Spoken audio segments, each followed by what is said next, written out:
What's up guys, Jake here. In this video, let's talk about a stock that I bought that I believe has the potential to run up 100, 200, maybe 300% in the next year. But before we get into it, as always, I must say that I am not a financial advisor. This is not financial advice. Don't just copy what I do. Hear me out, think for yourself, do more research, make your own decisions. And before we get into the stock, I just want to give a shout out to Elias over at Investing Club. He's the one that posted about this 4 days ago. I looked into it, did additional research. I like this stock as well. And that stock is HCI Group. Now, this is a relatively small company. The market cap is only 1.11 billion.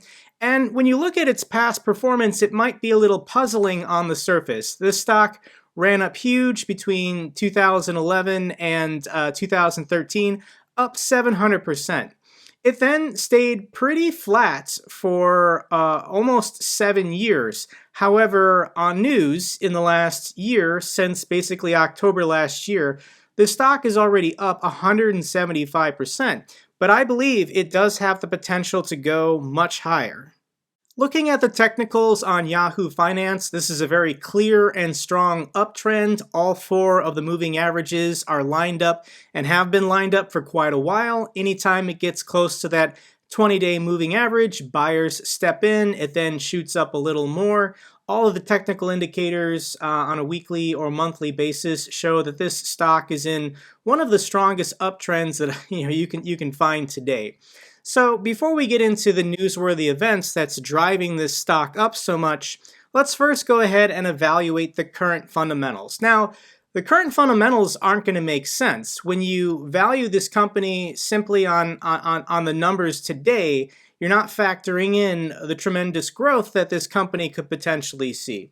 So traditionally, let's look at their price to earnings ratio. This company for the longest time just had a PE value of around 5 or 6. Once again, lower is better. And yeah, over the last 3 quarters, it's shot up to an all-time high of 39. What could potentially explain that? Let's go to price to sales just for fun. I like looking at all the graphs.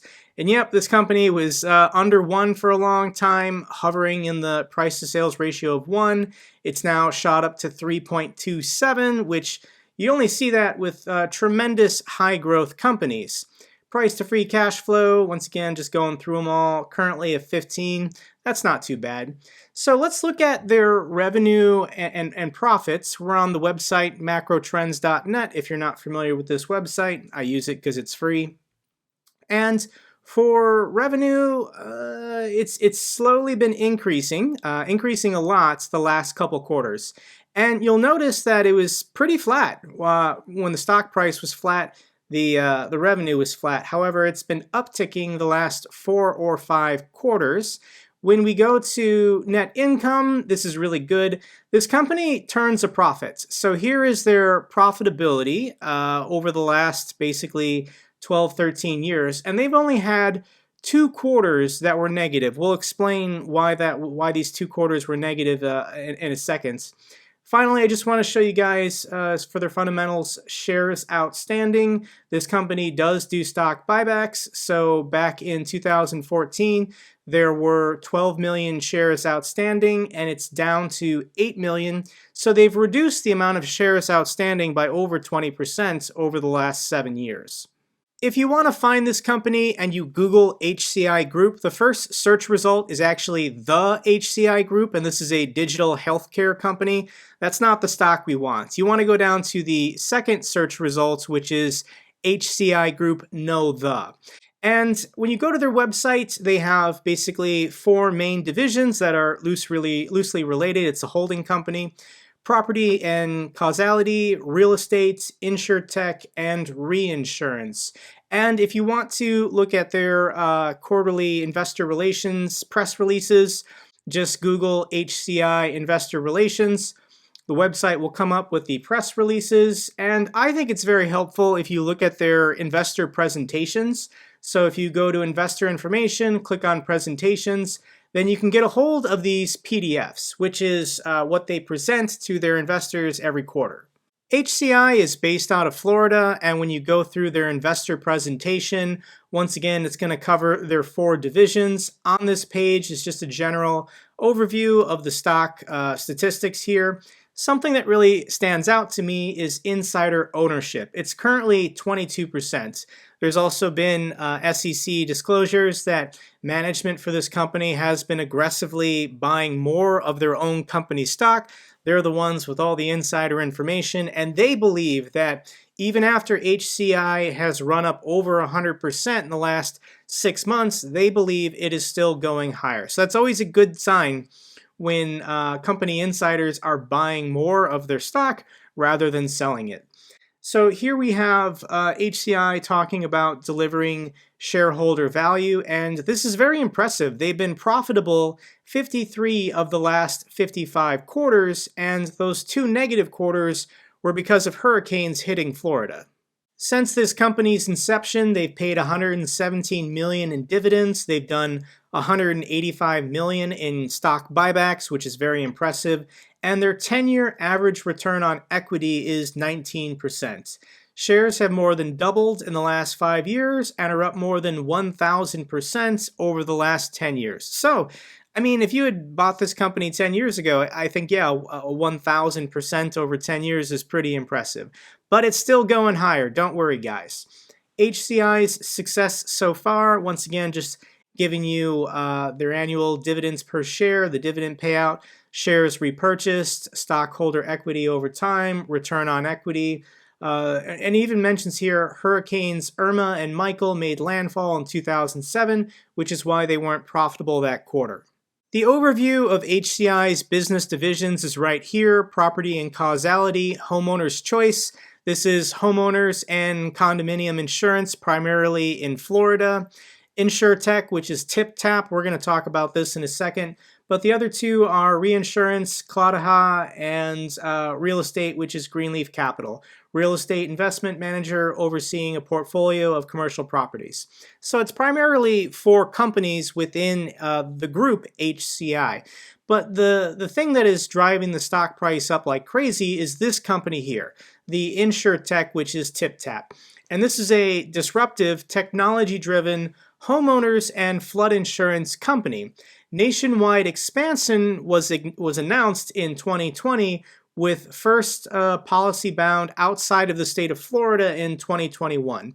Results support tech-based underwriting approach as the gross loss ratio has solidly outperformed industry peers. What does all that mean?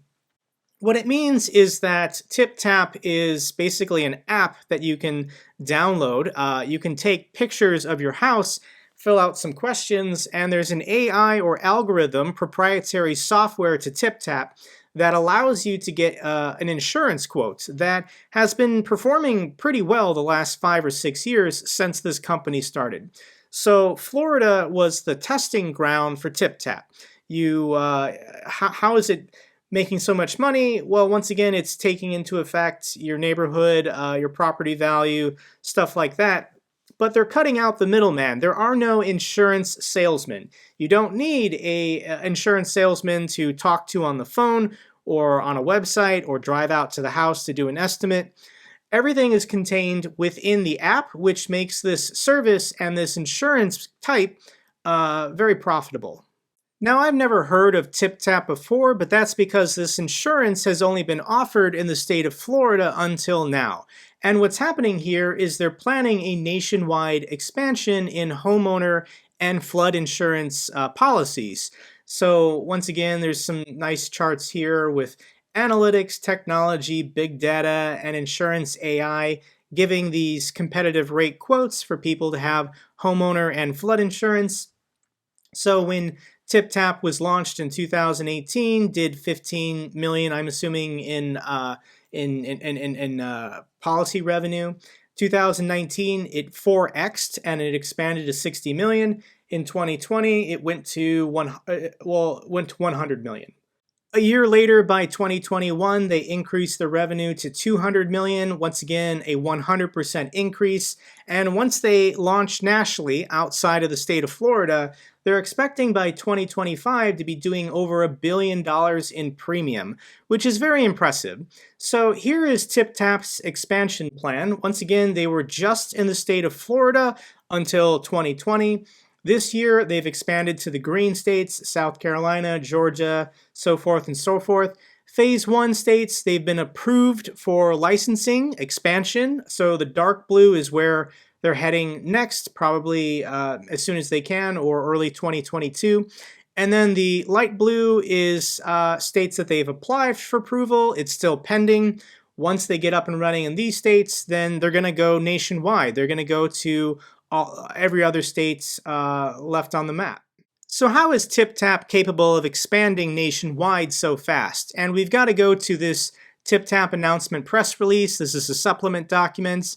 And what you need to know is that they were able to raise, HCI was able to raise $100 million in Series A preferred stock from the private equity company Centerbridge Partners. Now, what Centerbridge did is they looked at all of their data and their numbers for the testing ground, the state of Florida, for offering this disruptive new kind of homeowner and flood insurance software. And they loved it. And they decided to invest $100 million to fuel this rapid nationwide expansion of TypTap. So this private equity company, Centerbridge, valued TypTap at $850 million. Based on the shares they were given for putting in $100 million of their own money, they gave just TypTap a valuation of $850 million. But if we go back to HCI Group, their current market cap is only $1.1 billion, and it only recently got there. So when this private equity company was given Series A shares within TypTap, it was valued more than HCI in its entirety. So they said this software, this business model for expansion is so good, we're giving you this kind of valuation. And private equity companies don't do that. They don't just give valuations to subsidiaries worth more than the entire company. I mean, they could have just bought shares of HCI if they thought TypTap was that. The subsidiary of HCI was that good. So what's going on here is that TypTap is being spun off from HCI to have an IPO. So HCI is still going to exist. It's still going to be these other three divisions, these other three companies. But people who own shares in HCI, when TypTap goes public and has an IPO, are going to be given shares of TypTap. You're going to keep your shares of HCI, and you're going to spin off when TypTap has an IPO. And private equity companies don't get involved in these kind of deals unless they think they're going to make a lot of money. I'll link an article down below from the Insurance Journal talking more about this, but the arrangement gives Centerbridge preferred shares with liquidation, dividend, redemption, and other rights, along with a 4-year warrant to purchase 750,000 HCI common stock shares at $54.40. According to TypTap, the preferred shares automatically convert to common shares once an IPO happens. So this Centerbridge company can buy HCI anytime it wants at $54.40, and HCI is already worth $131. So this private equity company is already 3xing their money once they exercise this warrant. But it's still a good deal for HCI holders once TypTap goes public. And the reason why is because IPOs just draw a lot of money. What is TypTap another company comparable to? And another company comparable is Lemonade. So Lemonade is also an insurance company, and they had their IPO last October 2020. IPO'd, I don't know what the IPO share price was. It was probably 30 or 40 bucks. It opened at 51, and then look at this. Lemonade shot up 258% in the first 3 months. Now, obviously, it was overvalued. It crashed down. But just when companies go IPOs, lots of money is generated. When you look at these fast-growing numbers of a disruptive tech company expanding nationally, there's an argument that, yeah, their revenue growth deserves a higher valuation. So everybody purchasing HCI now is waiting for the news of an IPO being announced, which will cause the stock to pop. Then the IPO date will be announced. Once again, I think the stock will pop again. Then when it actually goes public, if you're still holding the shares of HCI, cool. If you want to sell out on the first day, sell out on the first day, or hold it. Hold it a couple months, wait for all the excitement and buzz and fervor to run its course, and then once you think it's peaked, sell your shares. Cash out after making at least a 3x profit. So as of Friday, I purchased 50 shares in my Schwab accounts with a cost basis of $6,200. That's about 10% of the account. However, the more I research this, the more I think about it, I think I'm going to increase this to be 100 shares.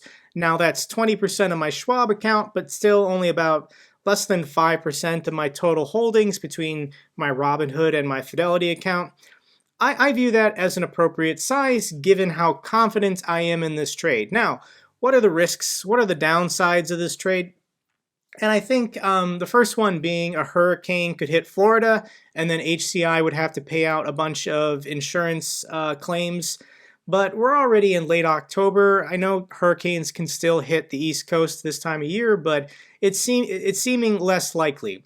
The second one is that the IPO falls through. I don't know why this would happen. I think the private equity company would not get involved if they weren't 100% confident this stock was going to successfully IPO. When are they going to IPO? I'm sure they're working this deal and getting all their filings with the SEC done as quickly as possible. The stock market's at an all-time high. This is the best time ever to IPO. The third risk is they wait too long to IPO. Let's say they don't get their act together until January or February. By this time, runaway inflation is causing the Fed to taper or increase rates ahead of time. There's a contraction in the market, and there's no longer this hunger for new disruptive insurance tech stocks. So the IPO could always fall flat when it finally does happen. There's always that risk. But I still think even if the IPO pulled a Coinbase and went down, 20-30% after IPOing, you're still probably going to come out ahead from where the valuation of the company is now. So this private equity company gave it a valuation of $900 million. The total market cap of HCI is still only 1.1.